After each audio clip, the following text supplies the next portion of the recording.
Thank you very much, everyone, for having us. And we're talking today about beyond generic AI computer vision for specialized and high-stake workflow. By specialized, we mean for a specific vertical, which is, let's say, something that requires, specialized camera, specialized knowledge about the data. And high stakes, we'll even talk about life and death situations today. So that's the topic. I'm operating partner and head of the Artificial Intelligence Lab at Innovobot. Thank you, Miguel, for the great introduction of the company a moment ago. Been doing artificial intelligence embedded in electronics for 30 years now. Been held some position at the executive level at IBM as associate partner, but also at various other companies, CGI, even at Mila, the largest academic research center in deep learning in the world. Always focusing on the same thing, artificial intelligence embedded in electronics. I have with me Christian. Thank you, Michel. Christian Sauvageau, CEO of Reveal Surgical and Reveal Life Science. I say here that 30 years across healthcare and complex system, but this year I'm celebrating my 40th year, so it just Congrats. goes. Thank you.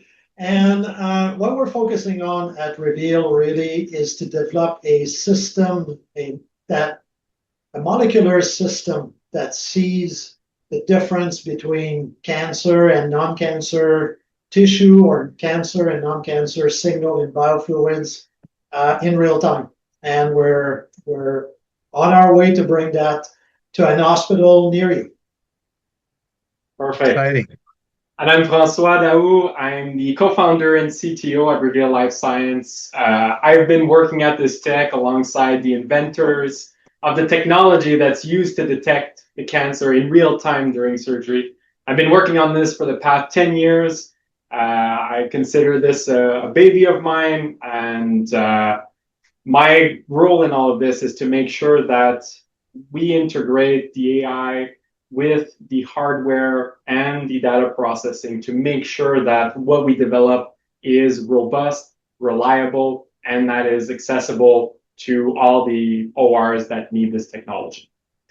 So we're talking about mostly computer vision today, more broadly about artificial intelligence. And I mean, many of you have probably noticed, and our colleagues here also, that AI is advancing extremely rapidly. Yeah, absolutely. Every day you read the news, AI is making super, impressive results. A lot about everything about language and OpenAI and Anthropic and Gemini and all those companies doing amazing stuff, in a general front. But also in computer vision, you can take an autonomous car with a Waymo, in some cities in the States, and you're experiencing AI that's actually driving the car, which we've been waiting for a long time. There's a lot of AI advancement, and you keep getting those either on LinkedIn or through emails. You see demos, so you see a robot that's doing kung fu. You see a lot of things that are very impressive. Some doing marathons. Yeah, right now. Marathons, exactly, and they do amazing things that require like human skills that were not available before. But most of them are demos; they're not yet ready to be productized. And when you learn that in fact most of it is human, it's human supervised. There's kind of one robot, one person kind of mix sometimes. But we see still that AI is advancing super rapid in terms of demos. In terms of execution, we see a gap. And just if I ask anybody, in fact, in the audience here, if I'd ask like anybody who's using computer vision on a daily basis, very few people would say, I have like computer vision, like I use it all day for this or that.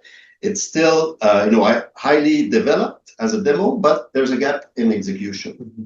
So that brings us to the differentiation between, highly developed horizontally, we'll call it, in the sense that you can use open source to detect like anything in your house. It's going to recognize a cup, going to recognize a chair. Like we call that one-shot, zero-shot learning, where you can use it in things for the office. So that's developed horizontally. But today we'll talk more about the vertical aspect. Mm-hmm. Like, for example, in your case, you've developed very specialized computer vision, extremely precisely for the case of brain tissue, cancer cells. So that's going to be the discussion today. And I mean, we can give other examples where it's not like amazingly complex, but it's still a problem. I had in mind, for example, a drone.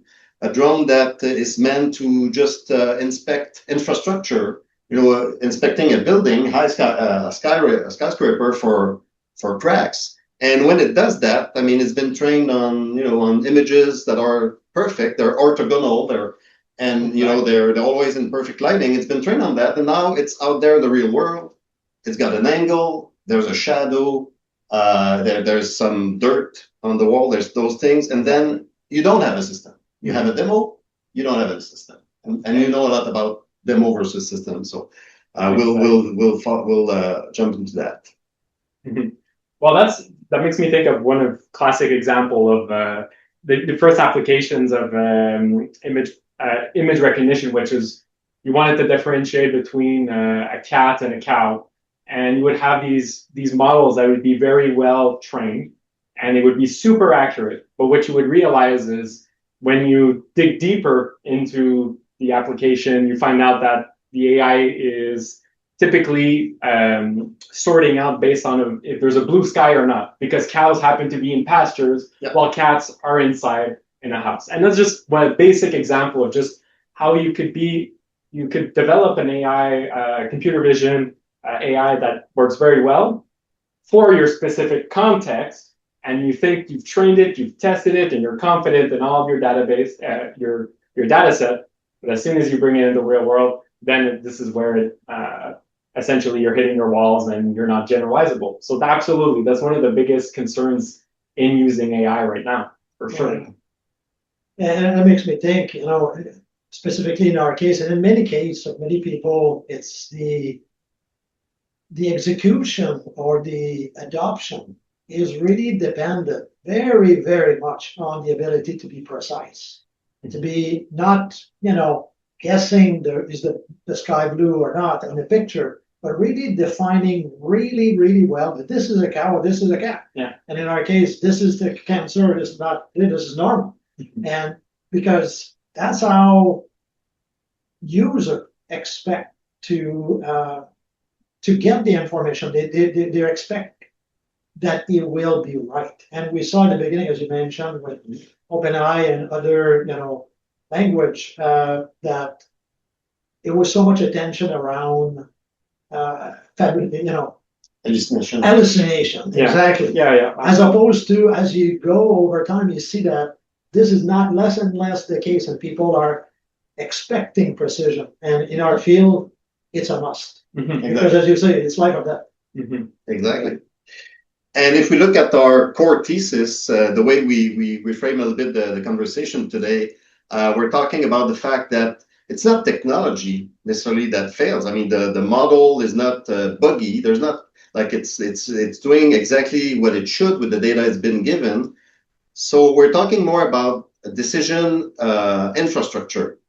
And the example I take pretty often is we're talking today about brain cancer and surgeons.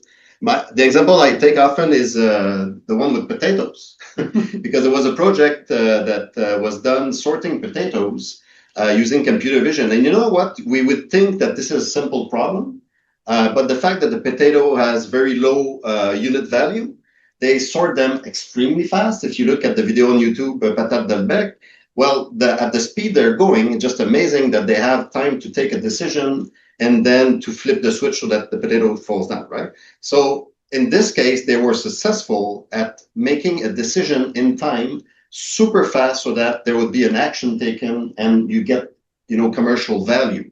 But we have to remember that's the case for everything in all the computer vision systems that are becoming products. It's not about the fact that it's 97 precision and 98% recall and, integration over union, all that. That's nice. We like to know the picopotols metrics. But, how can the user take a decision? And is it reliable, right? Exactly, because then that's where the risk comes in, right? Yeah. You need to balance the economics and the risk around it. In a potato sorting context, well, basically it's your sense on a potato essentially that you need to be very effective with your decision, and you have room for error, right? The deformed potato that ends up in the supermarket in your bag doesn't really create a big problem. Nobody dies. Nobody dies, right? But if you're telling a surgeon, yeah, here, this is, you can remove this, right? This is cancer.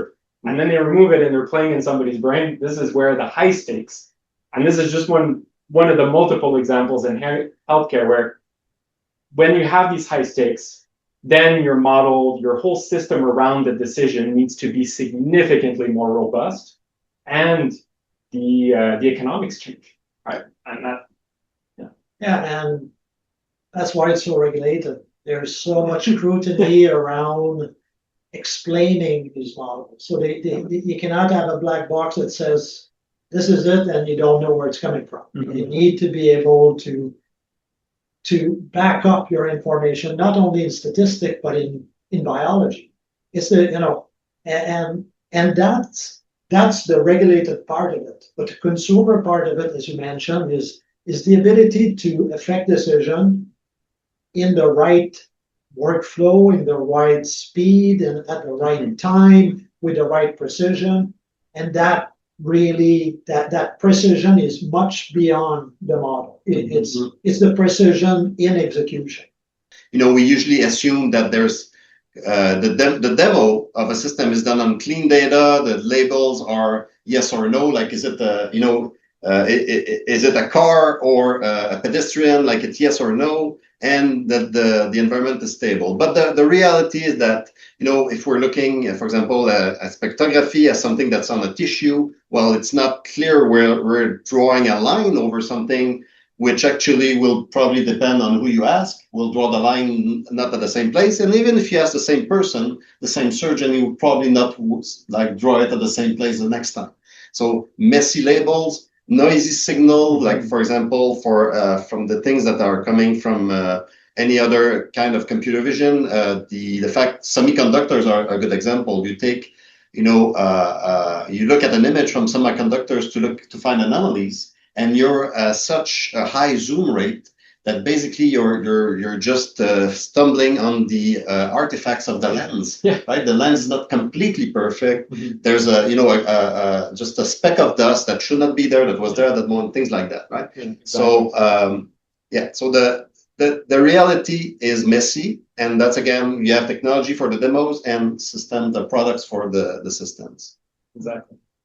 And this is something that's quite interesting, because in this is where the context is so important. You'll have R&D laboratories that are working in perfect conditions, right? And they're going to eliminate as much noise as possible, and they're going to give themselves the best conditions possible to develop their models, develop their application. Everything works, it's fantastic.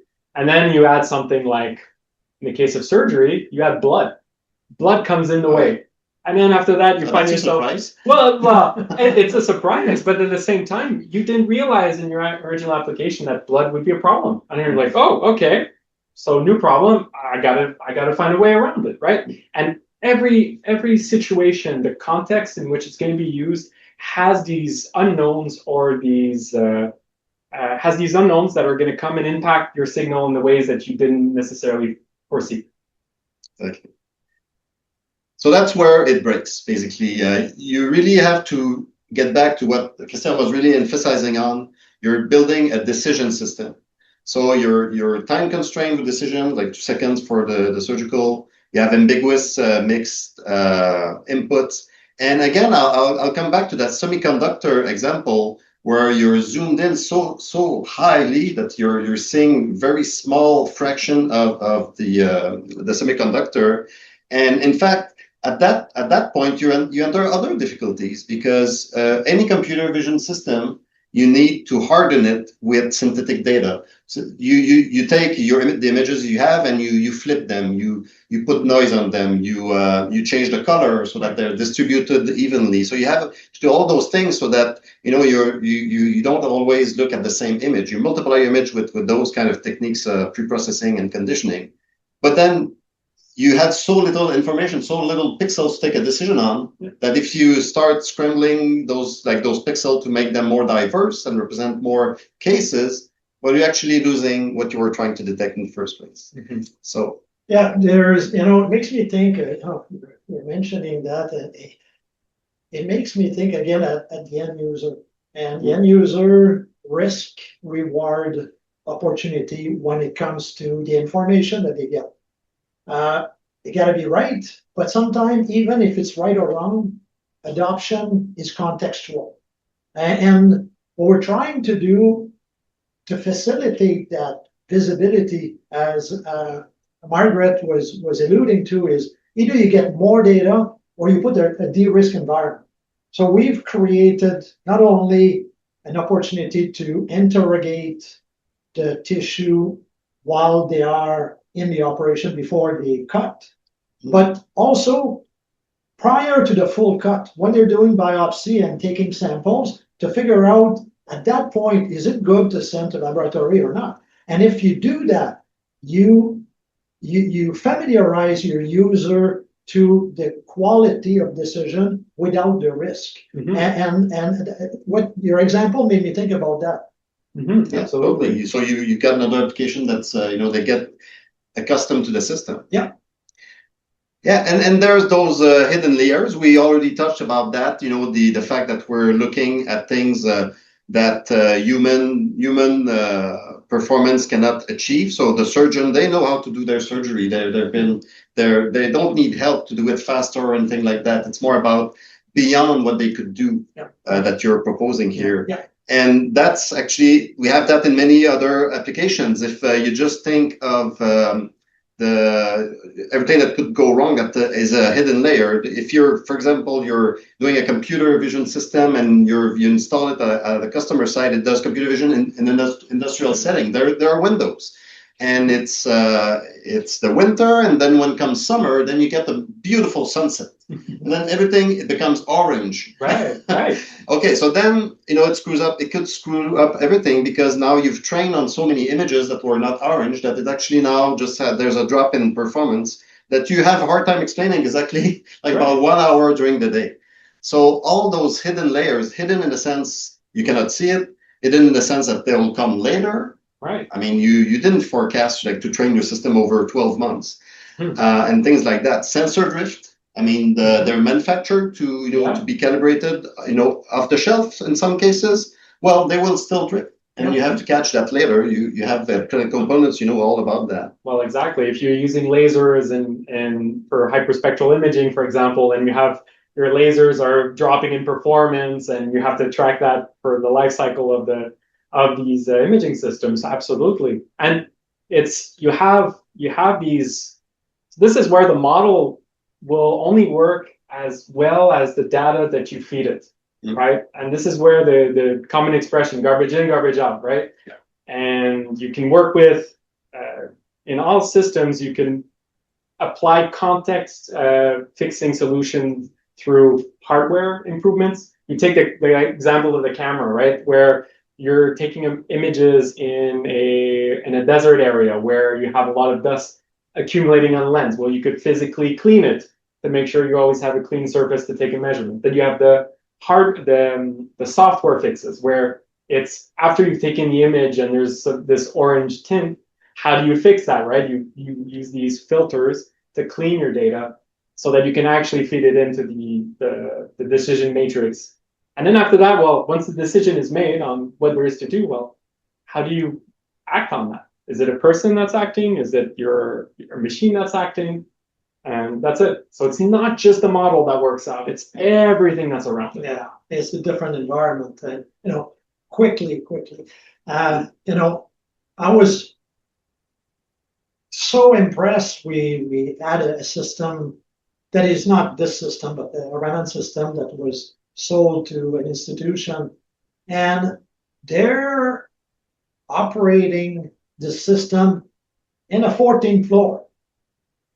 There's difference between there and what we'll see on our spectra versus put it in a basement or put it at a lower floor. Okay, that's a good one. Yeah. And you know what was responsible for that is we actually detecting cosmic rays. Oh, okay. I thought it was atmospheric pressure. No. Cosmic rays. Exactly. The higher you are, they hit it. Exactly. Okay, that's a hard one. So you have to test the environment, So it's, you got to know. I add cosmic rays in my notes for the hidden layer. That's a Absolute layer. really well hidden. That's a good one. Yeah, that's a good anecdote. Yeah. All right. Good point. Yeah. So yeah, it's all about the pipeline. I think we've covered that already. You get data, that's fine, but which kind of sensor do you have? Which kind of data conditioning do you have? Like what kind of lighting do you have actually to prevent having other source of lighting? How do you do synthetic data to train so that the model is robust? Model inference, there are different models out there. But the whole decision delivery that we started the webinar on then comes after could actually be the 80% rule, where you'd spend even more time on the decision delivery. So we've covered that already. So I'll go just to the next one then. Here we're mentioning that the fact that we are interpreting in real time sometimes brings an added difficulty, but there's a sense sometimes we'll talk to customers that AI can do anything. It's omniscient, and I mean, if the data is not there, you can use generative AI to generate it. Like it can do anything. But I would like to hear maybe your thoughts on, generally, I use a lot the human level performance. Like for example, in manufacturing, I always ask first, like, can a human do it, and like, what's their success rate? Like, is it like 85% and 30 a minute? And then I have sometimes, okay, so if a human can do it, the machine can probably do it and maybe do it faster, or maybe not as precise, maybe more precise, but at least I have, a benchmark. So from your side, of course, we're talking about spectroscopy, but in the sense of what are the limits of what can be done with AI? Like what did you reach as a limit of like what was possible, and where there were some regions that you could just not go? It's a very good question. So one of them for sure that comes up to mind is when it comes to how noisy your data is, right? How much quality signal. If you have just noise coming into your system, there's no amount of AI that can clean that up for you. There you go. Right? So you, for sure, from the get-go, it's the quality of the data that comes in, and your performance will be limited by that. That's one very important factor. Second, AI cannot reproduce biology very well. Okay. Especially when we consider the fact that even humans don't understand the full biology of what's in a piece of tissue, the microenvironment that's there, and all these molecules. So there's no way to artificially or simulate that. And so if you're trying to create new data and new information, if you haven't characterized it before, you can't invent something new of a molecular signature. Yeah, so in our case, the challenge was very high. If you think about tissue, fat versus muscle, with training, human will be able to define. If you look at nerve vessels, same thing. Either to the touch, and surgeons are good at it. They touch and see, and you see that in TV show and everything. They have their hands in it and they touch. Oh, it's right here. I feel it. So, but they don't know it. That's right. And in cancer, you're talking about the same tissue that has just transformed. So, brain cancer or a normal tissue, cancerous brain or normal brain is the same. So what you're seeing is a change in the tissue reaction, which is a different level of quality that when it's encapsulated and it's, no-brainer. But even there. Did you trademark that? No. That's a good one. That's a good one. Well, what we see, so our limit is what pathologists can see. And pathologists look at with big microscope and all their tools, and they see cells. They don't see inflammation or biochemical reaction. We go to that level and we see the body's reaction to a change, because it's the same body, just it has changed function. And at the end, and that's very critical in this application, is that you train AI based on a gold standard. You have to label your AI, especially when we work with supervised learning. And so you have to tell it, you have to train it, and you have to tell it, well, this was cancer, this was normal, this was X, this was Y.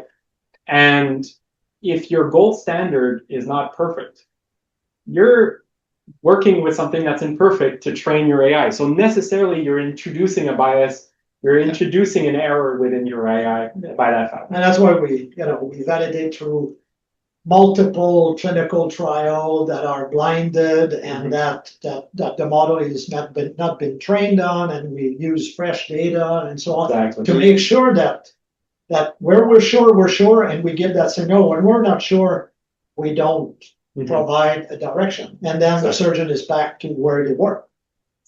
Exactly. So that's framing it back to like what is possible, and it's not just by trying harder that you'll get there. Sometimes there's a limit scientifically, Exactly, and sometimes there's just a limit from the physics side. So that's very important to keep in mind. Our final slide here, the reality gap. I mean, so what you can you can remember from this presentation is that you can see demos. And the demos will be impressive. They will show you the models, the benchmark. It's innovative. It works on in the lab, and it's inspiring. It's aspirational and inspiring. But really, when you think of computer vision in terms of a product and a successful product that's going to be used by people like you see here with hard hats, with surgeons that are really not there to waste their time and not to take an unruly risk. Well, then what determines success is you have to start from the beginning, reliable signal, real-time delivery, workflow integration, and decision engineering, like we said. 100%. So that's really the message today. There's a lot of things to go, and I would say it's not even 80-20 kind of a split. You can get the demo done in maybe a 0.1% of the whole budget. And then the rest is for developing the whole product, right? It's that kind of magnitude. Yeah. So basically, it's not just, you might hear about, AI models. That's fine. I love them, of course. That's my bread and butter. But for a system to be delivered, then they have to deliver information that a human can take decision on. So it's human centered. And so that the decision is clear. It's not just a bunch of numbers that are given out to the end user. Absolutely. Any closing remarks? No, thank you. That was a very nice conversation. Yeah, thank you. Thank you so much, Paul, and to Innovabot.